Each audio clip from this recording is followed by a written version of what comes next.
Sure, you can rape me, you can try to intimidate me, but you know what? That's not going to stop me. And for every chance I get, I'm going to speak forward for my nieces and my nephews and my great nieces and my great nephews and my grandchildren, because I want them to know that, again, there is hope. There is a balance. Your voice matters. Your vote matters. Your spirit is important, and I value you.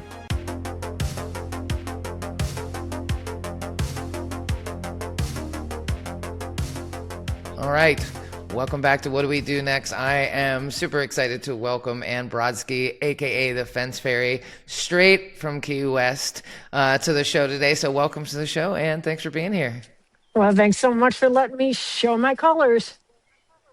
Hey, anytime. Well, you know, the audience doesn't know this, but they do now. But we tried to record this once before, and it didn't work. So I'm even more excited about this conversation because I know that you are bringing literally decades of experience and being out there on the front lines and making a lot of good changes for people. So let's start with, you know, my favorite question to ask people before we get started is, who lit the fire in you? Who created that rebel inside of you that just decided, no, I'm going to do things differently? I think it was right in the womb. From the very beginning, it was everything that my mom probably whispered to me when I was in the womb, and my grandmoms and my great aunts and my Antifa and everybody. Everything they said got me literally knocking and saying, let me out and let me go do something. Let me move. Let me take action to try to right a wrong. Even though I was still infant, it's like I still understood rights and wrongs then, and injustice and instinct and feelings. So who? My entire matriarch. My entire generation before me and before them and before them. And I'm just speaking for them right now and hopefully speaking for the future as well. Well, I mean, you're quite an inspiration, everything that you're doing in Key West. And, you know, you've spent, you know, a lot of years as a child welfare investigator, teacher of multi-handicapped. You know, you have done a lot of things. You have been advocating for people your whole life. And that's, you know, what you're doing right now with everything with being the Fence Fairy. So let's talk a little bit about that. What is the Fence Fairy? What is the mission? Just a little history on it. It started because Florida came down and attempted, although they did succeed, in erasing our approved rainbow sidewalk. When that happened, there was so much grief in the community.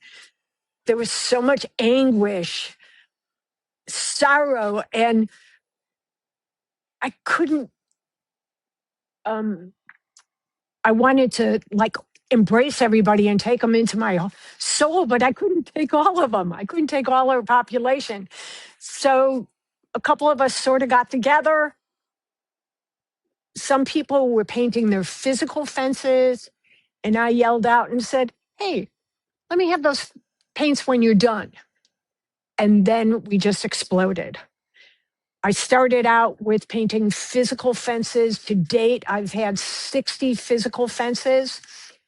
And to date, I now have 500 mini fences that I have made, distributed, mailed out to multiple states.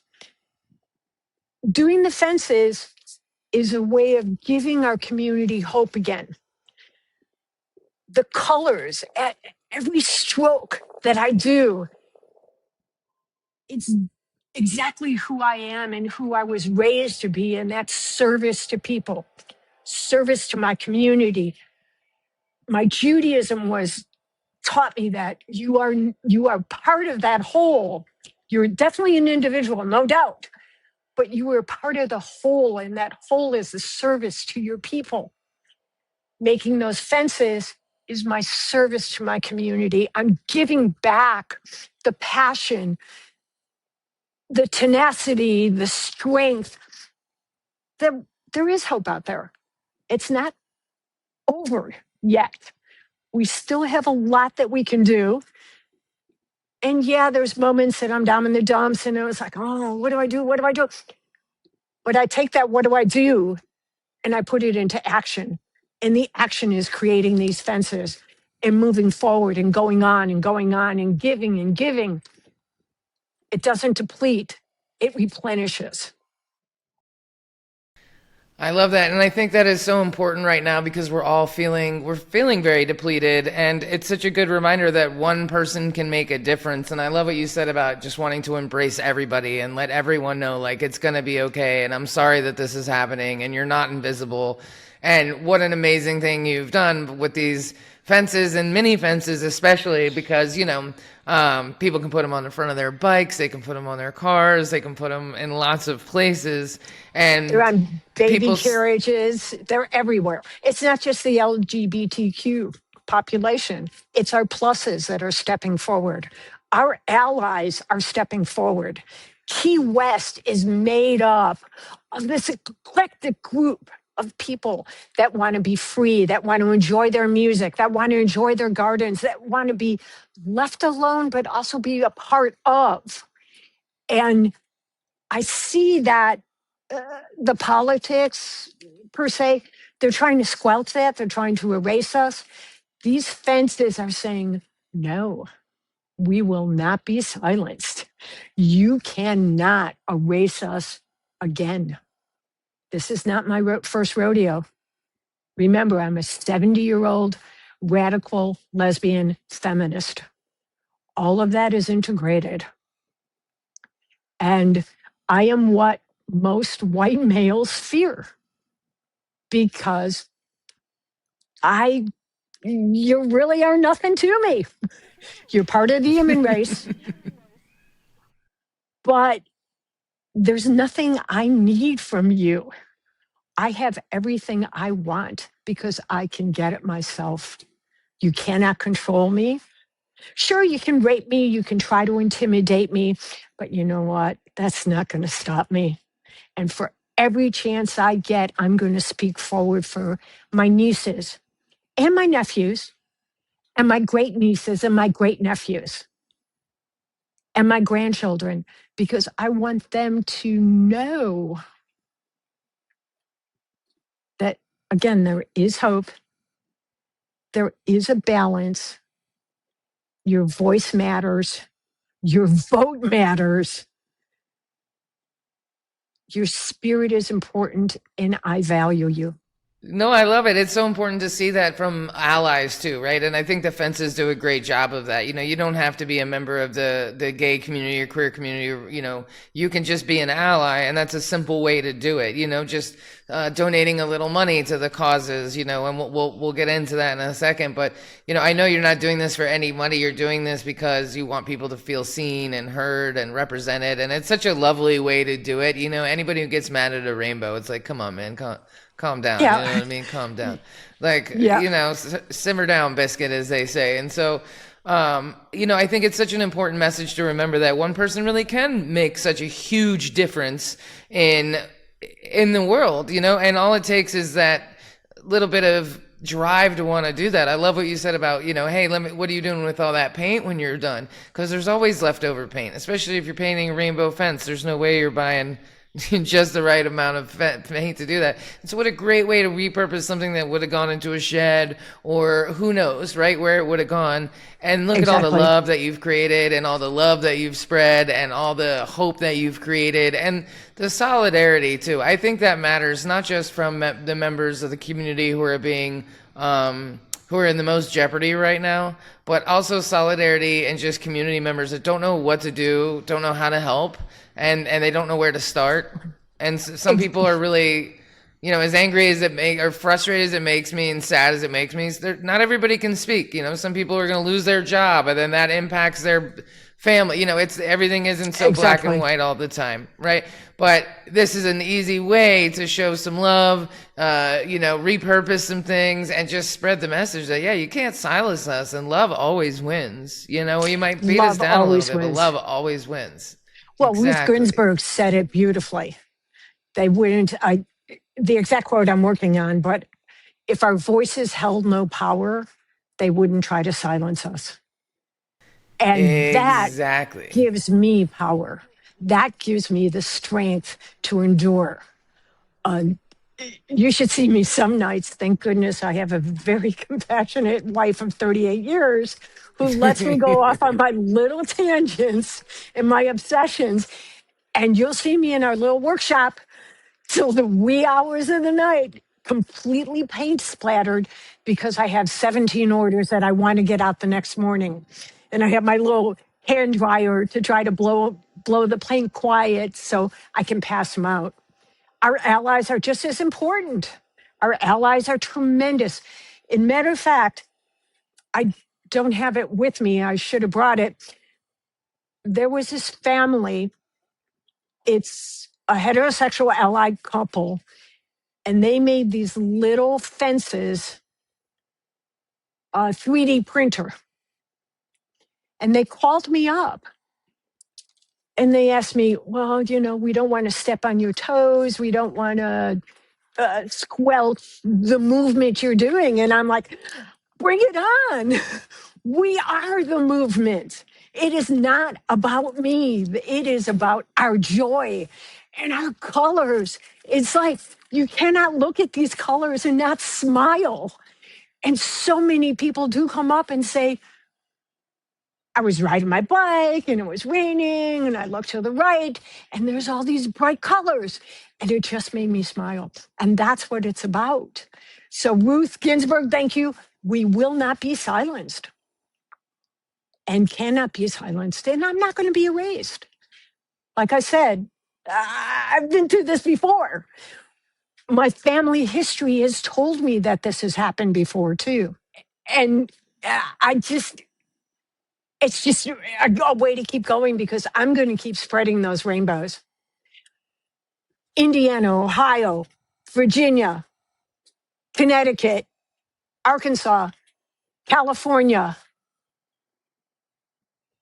There was a couple other places that I've mailed fences to because people have reached out and they've seen me on Facebook or they've seen a post that someone else did. I'm not very technical with all of that.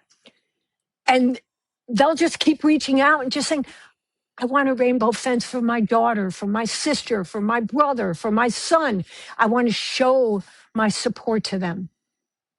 And I started doing the 8 colors because I thought the 8 colors was more impactful instead of just the 6, because that is extremely exclusive of all of us, or representative, I shouldn't say exclusive, representing every aspect of us.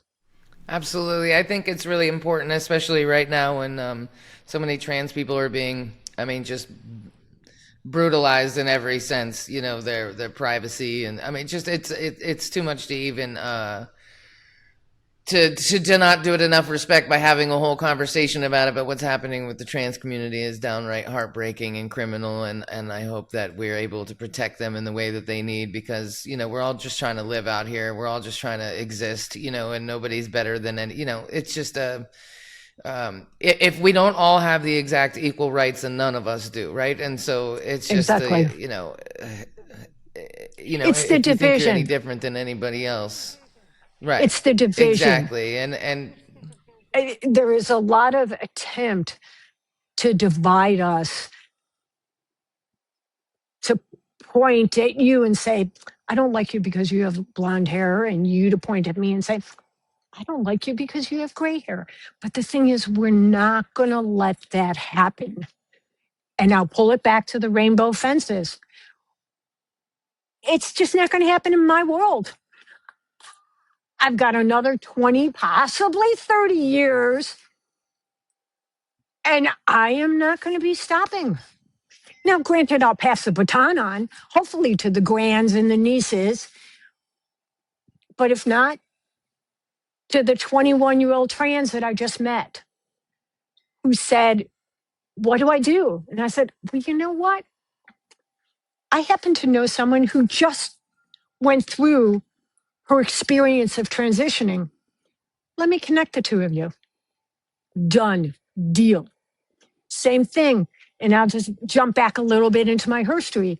As a child welfare worker, I was one of the first people who started to work with gay and lesbian youth that had been beaten at home or institutionalized because they were trying to squirrel out whatever gene they thought that made us queer. It doesn't happen that way, but they got to think that way. That's fine. Let them think that way.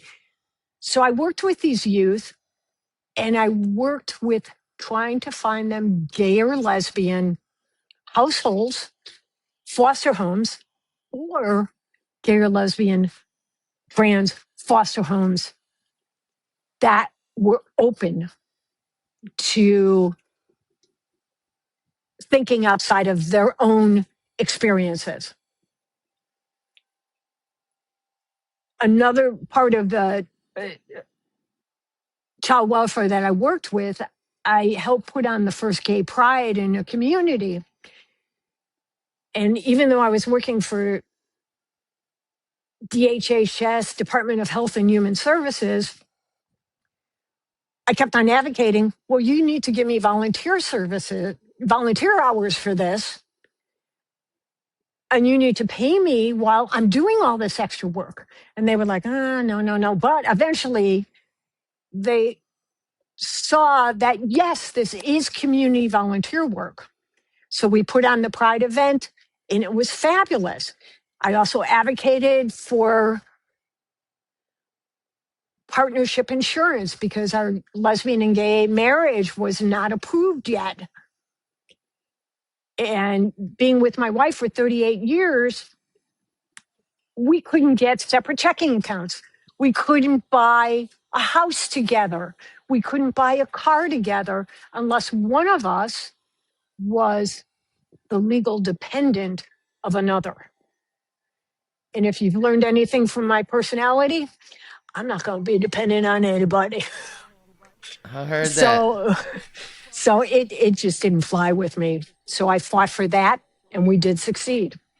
It's such a good reminder that people can make a difference. And I think that we've all on this like model of someone's coming to save us. And it's like, nobody's coming to save us. It's you. You're going to save us. You know, you have Exactly. to have that inward conversation, and one person can make a difference. You know, look at all the things that you've done in your life, all the decisions you've impacted, all the changes you've made, and you're still going, influencing all these people, you know, and I'm not trying to gas you up because I know that's not really your jam, but I mean, it's Nope. just so important No. how much, you know, how much one person can make a difference and how much it matters, and how such a simple thing. You know, I owned a company called One Love Massive for 20 years, and we handed out over 500,000 stickers in the course of, you know, a decade plus of actively handing out stickers. Yeah, I went and looked at my PS print records one day, and I was like, how many of these things have I ordered? Because I would order them 10, 15, 20,000 at a time, and I would just give out stacks, you know? I wouldn't give people one sticker, I'd give them 20. And then they would go home and they would put them all over their stuff, and they would give it. And some people I would give them a whole stack, you know, a whole 100 stack or 200 stack. I mean, it was insane how many of these stickers, but it made people smile. You know, it didn't remind them of my company. It was one love, you know, as a heart with the word one in it, you know, and it made people smile and it made people feel good. And it felt good to spread love. And we didn't even really have a mission other than just love, one heart, one destiny. And it was all about music, and things weren't as tense, right? We had an easier period. And then in 2016, we were getting involved in the demonstrations in DC for Don't Mute DC, and live streaming from 14th and U. And we were doing a lot right before the company shut down. And you know, sometimes I'm a little bummed that it doesn't exist now, because we would be out in these streets making a noise. You can believe that. But you still are.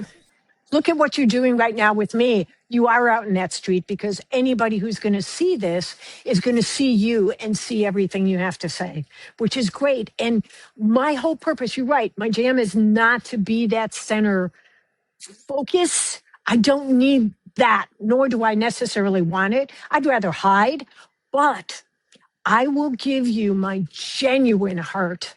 You can't see my eyes because my glasses are dark, but I will pierce you with my blue eyes. And you'll know that is coming from inside of me. It will not be shaken. And that is what's going to inspire you to move forward.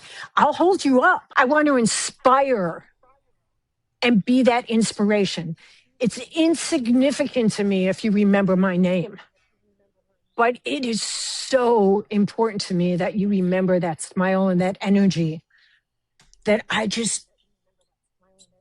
it just exuded from my body and is just morphing into yours, into your spirit.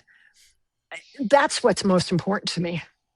I love that. I really love that. And you really nailed it when you said you don't want to be the center of attention, but you promise to always be authentic and give you 100%.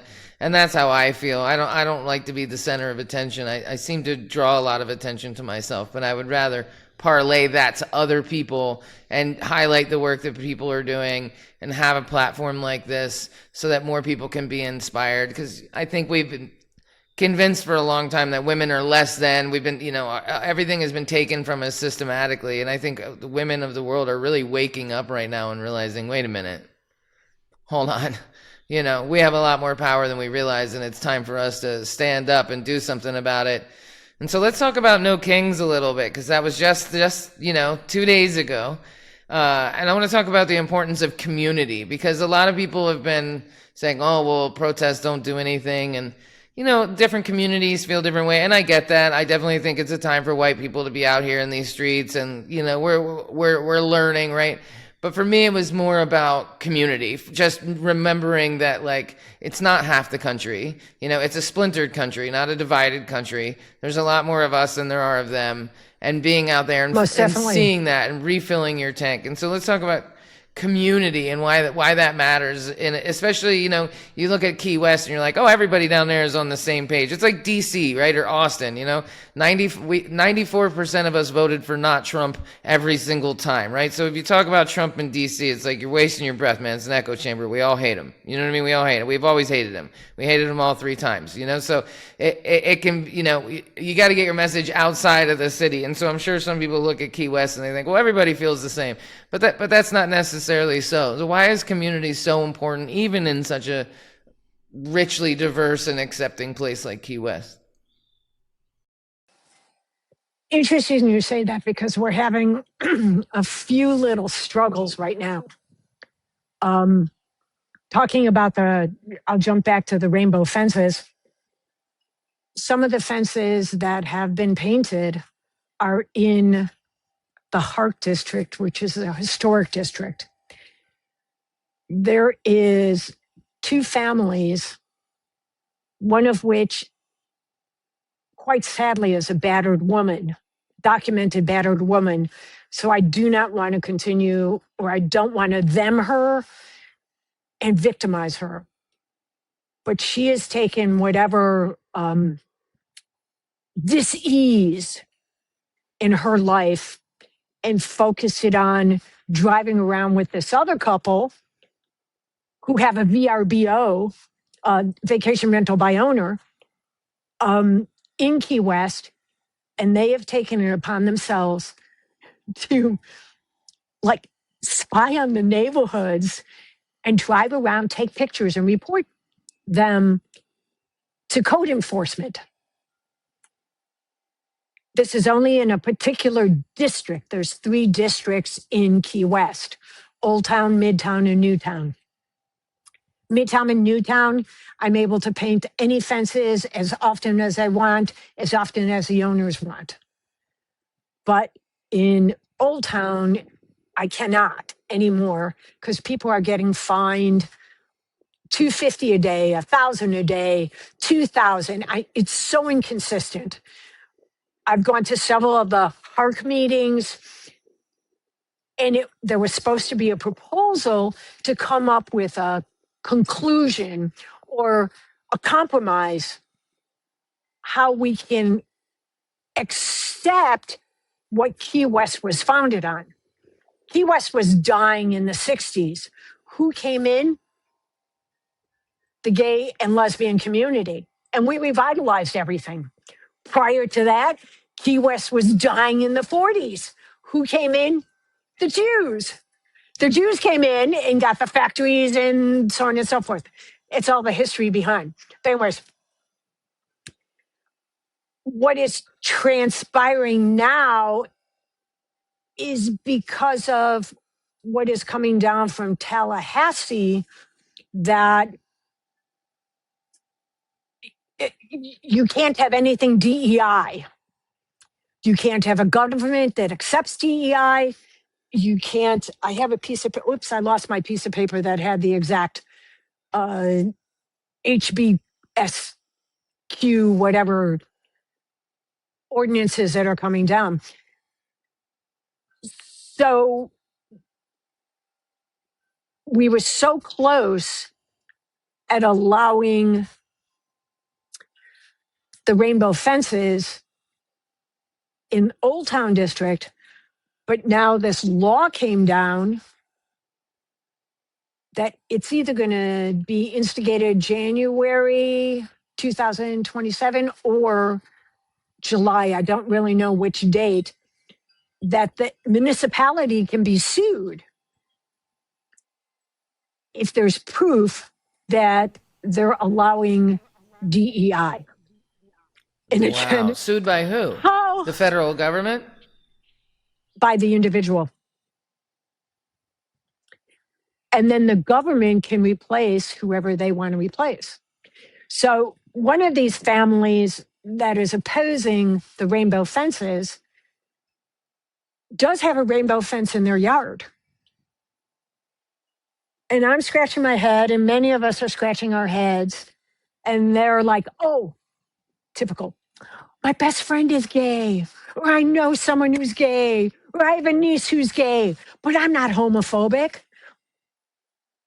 So that's their solution. And I don't want to go in their yard to take their fence down, but that's basically the essence of it. It's the most ridiculous thing you ever saw. And again, Ruth Ginsburg, thank you so much. They're trying to silence us because we hold the power. And that power is in our unity, our refusal to be erased, our refusal to be silenced, and to weed through all the ridiculous garbage that's being thrown out there. You know, just like take a deep breath, guys. That's what women are so good at. Women are great at deciphering and stopping the noise and focusing on the healing. Sorry, but boy, no, not sorry. No, not sorry. The boys are just fabulous at making the chaos. And then we go in and we separate it and we put the right ingredients together and we make bread to feed our neighbors. They come in and they just throw everything around everywhere. But we go in and we calm it down. And they learn that from their mothers and some of their fathers. They learn that from their great grandmothers, their aunts, and all those became before them. This goes way back to Lilith. I mean, this is going to go way back to Adam and Eve. Eve was not the first woman, Lilith was. And when Adam came along and said, lie down, we're going to have sex and I'm going to make babies, she said, go to hell, dude. We do it on my terms, not yours. And since then, Lilith has become the she-devil. But look at some of your history on who Lilith really is. That's our start as women unifying and accepting, tolerating, and weaving through, and then threading our community. Amen. Well, you know, it's a good reminder that even in a place like Key West, there can be some loud voices trying to stop progress and spread hate. And what a contradictory thing, you know. The Ginsburg quote reminds me of Letitia James because she is being, attacked again. And I posted the other day and I said, I don't want to make light of this by any sense because this is devastating for her and her family. But she got to feel like a real bad Mickey Flicky. Like, that dude is so obsessed with her. He is just got, like, it just shows you the power of this black woman's voice and how important and powerful and how terrified he is of it. And it's no light to, the financial strain and emotional strain and everything she's going through. But she's got to feel like a bit of a badass on some level. Like, I live not necessarily rent free because it's costing her a lot, but she is living inside of Trump's head, and it just shows you. You know what I mean? It just shows you. Like, the world does not, the male world does not want loud women with clear missions and confidence. Which is why we have to be even louder. There's so much misogyny, and again, it goes back historically over and over and over and over, and women are not from the rib to be taken care of. Women are their own identity who have learned the art of communication, compromise. And when you compromise, you're not losing sense of self. We're not that shallow. Women are so much stronger. And tapping into that is some of what I aspire to inspire. Indeed. Well, Anne, I appreciate you so much for all the work you're doing, and I love seeing all your posts. You always post pictures of the new fences, and so I'm sure a lot of people are very excited about this idea and would like to help. So if they would like to make a donation or get a fence or help in some kind of way, what is the best way for them to do that? Couple little things. One is the fences I make.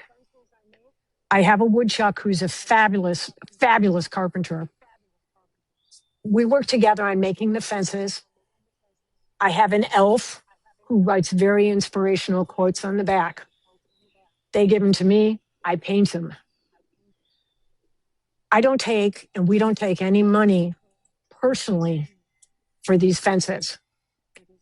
It's all, I ask for donations to 4 of the community organizations in Key West that are now in jeopardy of losing everything. Queer Keys, Fairy Gay Mothers, Immigration Support, and Key West Business Guild. So whenever I do a fence, I attach QR codes. Not that I personally know how to use it, but I attach QR codes and little pins and just remind people we're all one. We are one human family. So I ask people to donate to those places. As far as the supplies, originally they were, again, paid for by my wife and a few other people. Now I'm getting a tremendous community response. Someone's giving me beveled paintbrushes that we need. Another person is donating wood. I got 2 big companies here in Key West, Home Depot and Ace, even though their corporate is kind of Republican, the local is very community oriented. They have donated paints. And I just go into my little workshop, turn on my music, and I just paint away for hours. So what they can do is get in touch with me via text or Facebook. If I can, and I can find the resources, I will mail them to you. Or sometimes I ask you to please just cover the cost. And again, I don't have Venmo. My wife does, but I'll ask people, just cover the cost. Here's the mailing cost. And people are very generous. Right. And a matter of fact, Molly, I'm trying to figure out, how do I get a fence to you? So maybe when this video is done, you need to text me your address and I'll figure out a way to send one to you. How's that sound? There you go. That sounds amazing. Or you could bring it to me. That would be even better. Come hang out with me in Oh, Costa well, it Rica. might take me a while. Yeah. It depends. The lines are real long at the airport right now. I don't know. And I'm not very patient. This is This is true. This is true. Well, Anne, while you were talking, I just came up with an idea that I'll share with you when we're not recording, because I just had a good idea on how I can help support those four organizations and your Fence Ferry mission from abroad and from across the globe. So I got a good one. So before we go, what's your final thought that you would like to leave with anybody who's listening right now, if they're feeling, a little bit fired up by the No Kings or inspired by the work you're doing? What's your best advice for them in this exact moment? Go out into your community and tap in and volunteer or check the resources out there and see how you can give of yourself without losing yourself. Every community has so much to offer, but a lot of times you don't see it when you open up, uh, uh, what do you call it? Llama Google. You're not going to see.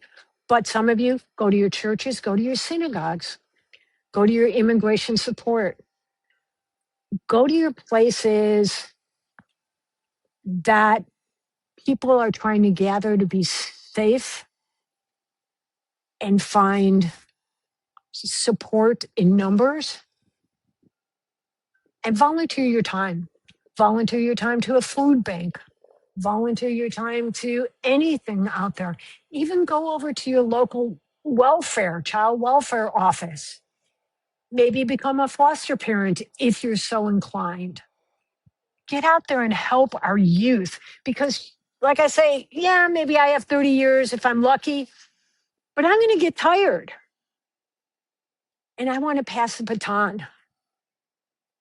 And I would love to pass that baton on to one of your listeners. Or maybe all of them, a little bit in all of Oh, them, yeah, you know? all of them. You Yes. never You never know. And that's the goal, right? What do we do next? Anybody that's listening to this is thinking, yeah, what do we do next, right? And so that's a great response. Go into your community, see who needs help. I ran for office a couple years ago. I was asked to be on this dump Trump slate, and I ran for the Democratic National Committee woman for the Democratic National Committee. I don't know. The words Democrat and National were in it twice. It was a long title. And luckily I didn't win. Like 19,000 people voted for me, but I was on the second page of the ballot. And so luckily I didn't win because I realized that I wasn't really prepared and I didn't really have enough knowledge. But what it did do is made me realize that I wanted to volunteer my time for the people that had put in the years, that knew what was going on, that were committed to this. And I thought, instead of me trying to be the main character, why don't I just help them and support them through what I'm good at, video, audio, things like that, right? Let me help. I don't have to be the hero here. I can just be a supporting character, which I prefer anyway, to be honest. You know what I mean? I would prefer to be the elf behind the curtain and not on the Right. front rows. And so I think that's really, really important. You said something that also kind of clicked with me. Well, a lot of things you said have clicked with me. Don't get me wrong, but my focus is not evil eyes of them. We all know there's stupidity, but my focus is to move forward with us.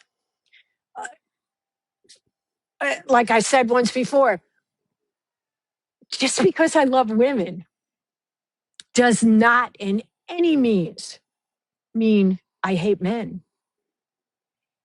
But my focus is loving women.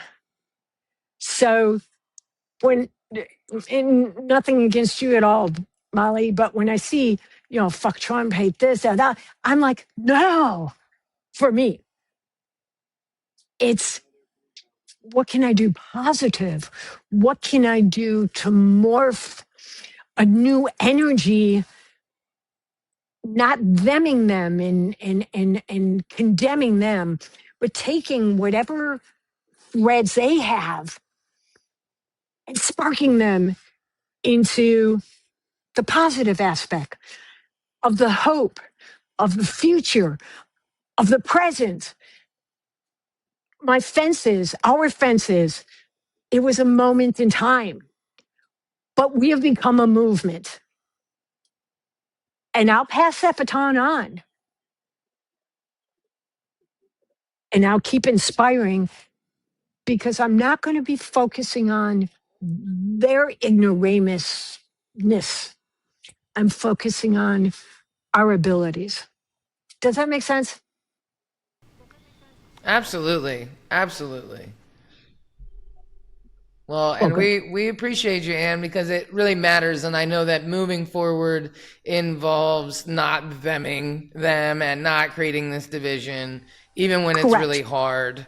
And I am convinced more now that it's a splintered country and not a divided country. They really want us to think it's like half of this and half of, white women voted for Trump. Well, there's a lot of Yeah, that too. misinformation, right? Half of white women, only half of white women voted. So we're talking, you got a half the white women population, and then half Only of them voted for Trump. So 64% voted. you know, right? Only so it's like you have to really. They're really trying to convince us that there's this huge division, and there is a huge division, but it's not as big as they want us to believe. And I It think is there's like my not. mom. Yeah, my mom used to say it's a pendulum swing, and there's going to be, an extreme on either end, but most people are going to rest in the middle. And she got a lot of things wrong, but she got that one right. And I think that it's really important to remember that it's not half of the people, and half of the people didn't vote for him, and half of white women didn't vote. Like we have to start with the truth, and we need to hold these people accountable. We have to start with the truth, and that helps kind of take some of the anger out of it. It's like, wait a minute, you know what I mean? Let's try to educate. Let's try to change people instead of being angry with them, right? And I'm in my like several stages of grief myself, right? So some days I'm angry, some days I'm hopeful, but I will say, coming from just watching the No Kings protest this weekend, and it doesn't matter if it's performative. People found community. People found each other this weekend. People saw in these small towns that there were other people feeling the same way. I woke up the next morning and I saw this video. I reposted it, of this like older guy by himself with one sign standing somewhere, and I just Right, cried. right. I saw that. This guy's I saw that. yeah, this guy by himself, and like you never know who that's gonna inspire, right? Especially the older generation. It's like, come on, kids, if these guys are out here, you know what I mean, with bum hips, and I'm one of them, so don't get me wrong, I got a bad Yeah, hip, I but mean, like I'm that. sort of kind of in that older generation too.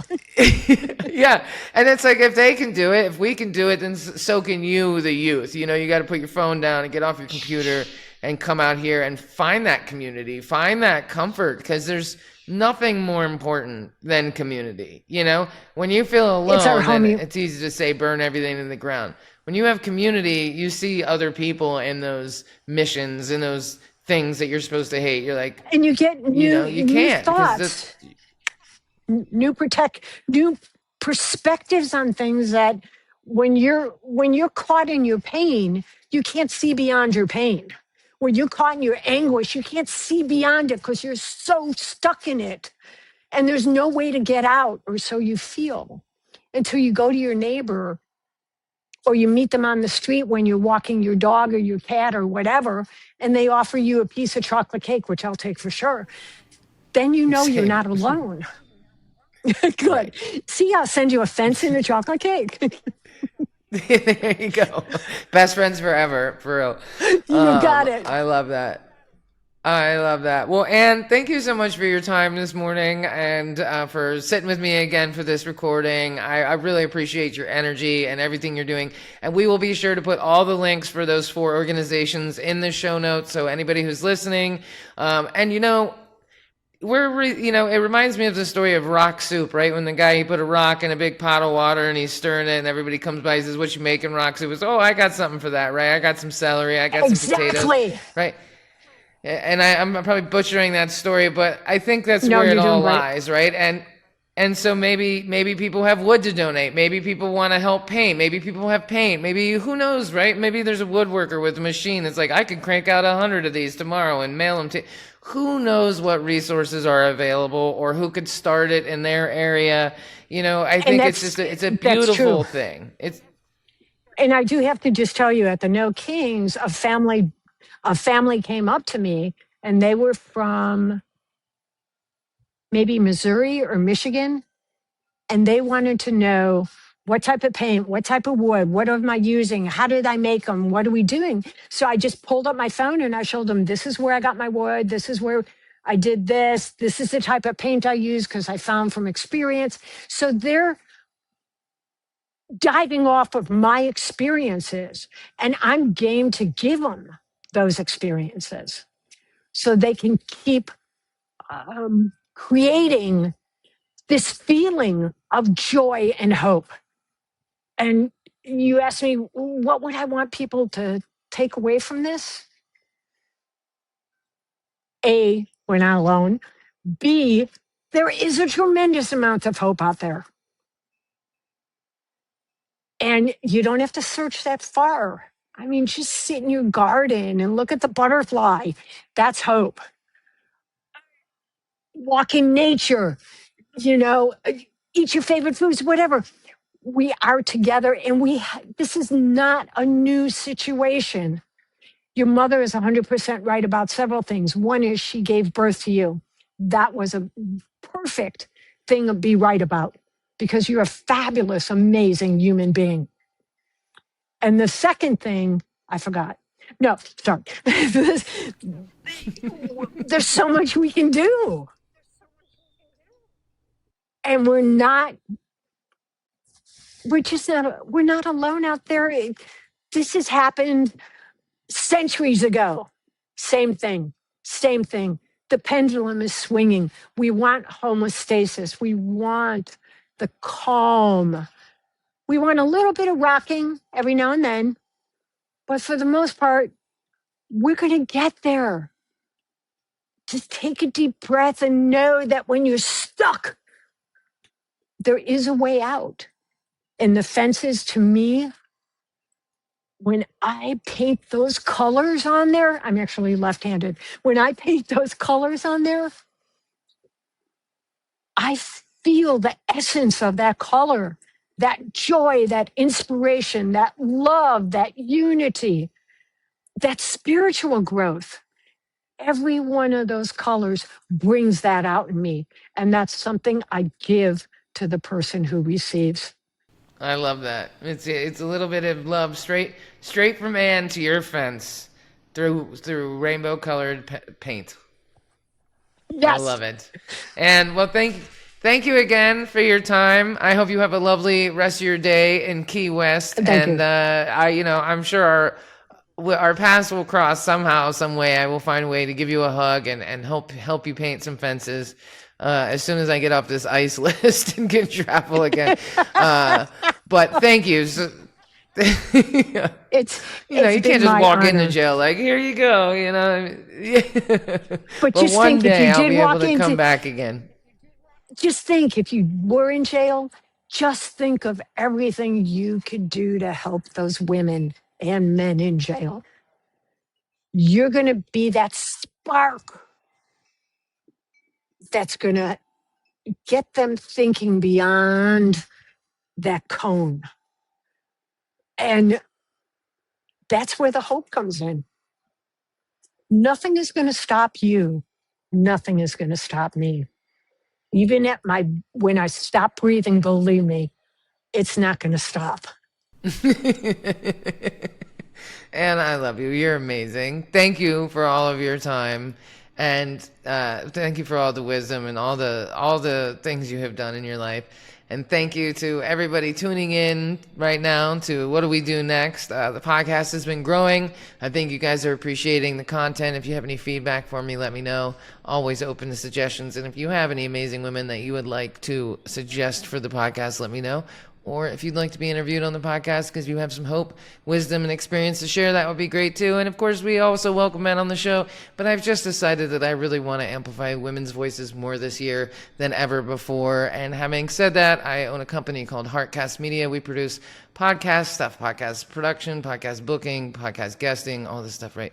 And we build websites. And I say that to say, if you're thinking about running for any kind of office, or you have a grassroots movement, or you're trying to do something in that space, you should probably hit me up, because I'm giving 10% off to all women, and I'm giving 10% off to anybody who's running for office on all the services we offer. And this is not a pitch for my company. This is a pitch for use my services in my 25 years voting multimedia company to help you win this race and win this battle and spread more hope and joy, and do it at a discount with a badass like me behind the scenes, because we will win. So on that note, thank you for all your time, and I will catch you on the next one.